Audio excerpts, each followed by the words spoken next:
Hello, everybody, and welcome to my page. I am so excited to be live right now because I am using a different streaming software than I normally use. And that is exactly what we are talking about today. So if you're watching me on my page, that's amazing. Welcome. And if you're listening to the podcast, I encourage you to go to our YouTube page, search for Marketing Tips with Meliss so that you can actually see this live and understand it a little bit better. And I've got it open on my phone so I can respond to comments. So thank you so much for being on. Let me know if you can hear me, and welcome. You might notice that there's a different view here. It looks a little bit different in the broadcast, and that's exactly what we're talking about today. The different streaming softwares that I have used in my business, and I'm going to walk you through my experience with them. So the first one is going live in Facebook using the native Facebook Live feature. And it's always changing, and it looks different on the phone than it does on the desktop. And maybe on the desktop, it's a little bit confusing for you. And that's because there's a lot of different options. So I love going live on Facebook through Facebook for the one reason that it's native to Facebook, which means that Facebook honors it more. It supports it more because it's native, obviously. So it's going to go into more people's news feeds because it's being pushed out directly from Facebook. Don't be shy and say hello. I see you guys are on here. Say hello and give some love to the podcast. So that's the benefit of using Facebook natively. Facebook honors its own internal software and will push it out to boost your affinity more than another streaming software. However, it is a little bit complicated. You can't share your screen and your face. You have to choose one or the other. So if you have a slideshow, you can choose to show slides and share your screen. But then if you want to go back and share your face, you can't do it. You can't go back and forth from the computer. From your phone, you obviously can't share any slides because there's no slide deck on your phone. So you got to understand why you're going live, what's the purpose of your live, what's the objective, and then, I'm knocking things off my desk, and then decide from there what's the best way to go. So tell me in the comments if you've used Facebook Live directly from your desktop before and how your experience was. I found it to be a little bit clunky, a little bit not so user-friendly. There's a lot of different things you have to click on, but it is easy to decide where you want to go live, if it's on your personal page or in a group or on a business page, which is always good. Now, I use Zoom all the time to run my Marketing with Intention program. That's where my High Accelerator, Business Accelerator program is being hosted, and we meet together on Zoom. With that program comes a private Facebook group. And so what I do when I'm meeting on Zoom is I stream it into Facebook so that I'm going live on Facebook through Zoom. Does this work well? The answer to that is when it works extremely well. But I'd say 1 in every 3 times, it doesn't let me stream. There's always some disconnect or an issue. I don't know if that's because of COVID right now and the entire world is using Zoom, or if that's an everyday occurrence. But I've been running my Marketing with Intention program for several months now. I have several different rounds that I've been through, and I have been consistently frustrated with streaming from Zoom into Facebook and find that it only works hit or miss.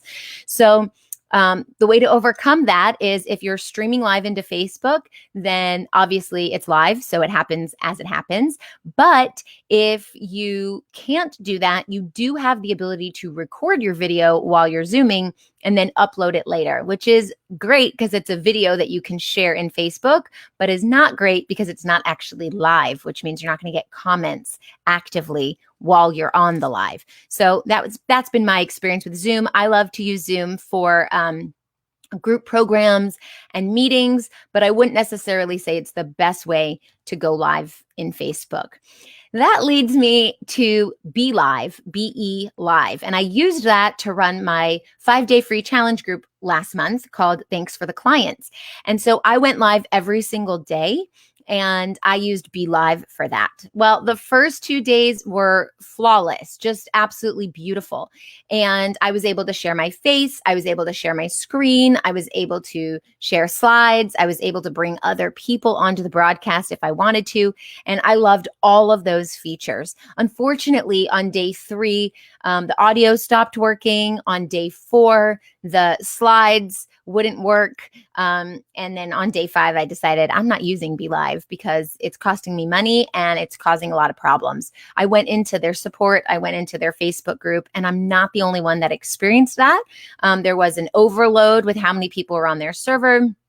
And yes, that might be related to COVID-19, again, everyone being online. However, I found that the support wasn't really there. There was a lot of excuses about why it wasn't working. There was a guarantee that it would work the next day.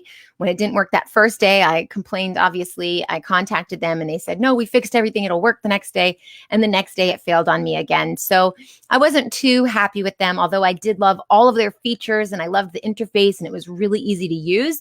So I did enjoy it from that aspect. But for me, I only want to use something that I know I can rely on and will consistently show up and do what it says it's supposed to. And Be Live just it didn't hit the mark for me. All right. And then the next one is OBS. Now, OBS is it stands for Open Broadcaster Software. And there's many different platforms that call themselves OBS. And basically what it is a more techie version. So if you're really into technology and you get all the coding and all this stuff, then OBS is a great way to do it. I feel like I felt like I was the pilot driving a plane with lots of different features that I had to figure out all at the same time. You have 2 screens where the computer is looking at you and then you move it over and that's where the people who are watching live can see you. So you have everything queued up and then you can drag things over like an overlay or a background or even the name that you see at the bottom of your screen right now if you are watching this where it has my name. And so it's great. It has lots of features, but you have to be really technologically advanced in order to use OBS. And one of the examples is OBS Streamlabs. There's a few others. A lot of gamers use it. My son was using it. A few friends I know who do Twitch were using that as well. So like if you're a Fortnite star and then you've got people following you and watching you play and all that, or you're doing contests and you want like this big explosion to happen on the screen, that's when you would use OBS. I found that to be a little bit too high tech for me. I want something that's more streamlined, a little bit easier to use. And I did like Be Live for that reason, because Be Live followed the platform the way it looked aesthetically as an OBS system, but it was just more user-friendly for people who weren't as techie. So I did enjoy Be Live from that aspect. However, I'm not going to recommend it because it didn't work so well. And so as you can see, and even if you look at the logo at the top left of your screen, I am using StreamYard today. It's actually my first time using StreamYard. And I'd love to know if you can hear me in the comments, because that would be really important to know. But I've looked here in the interface and I'm really happy with what I see. And not only that, when I complained to so many people about Be Live, every single person recommended I use StreamYard. So it is a little bit newer, but everyone is recommending it to me, like everyone. And so that means a lot to me. Social proof is really important. When you go to a restaurant, you usually look for the ratings. That's your social proof. When you launch a new program, you have to have testimonials or videos of people who have used it before so that you know that this is where you want to go. That's social proof. And social proof is really important. And I got a lot of social proof about StreamYard. So I'm using it today. It is my first time, and that's why you see the StreamYard logo up there. It says powered by StreamYard.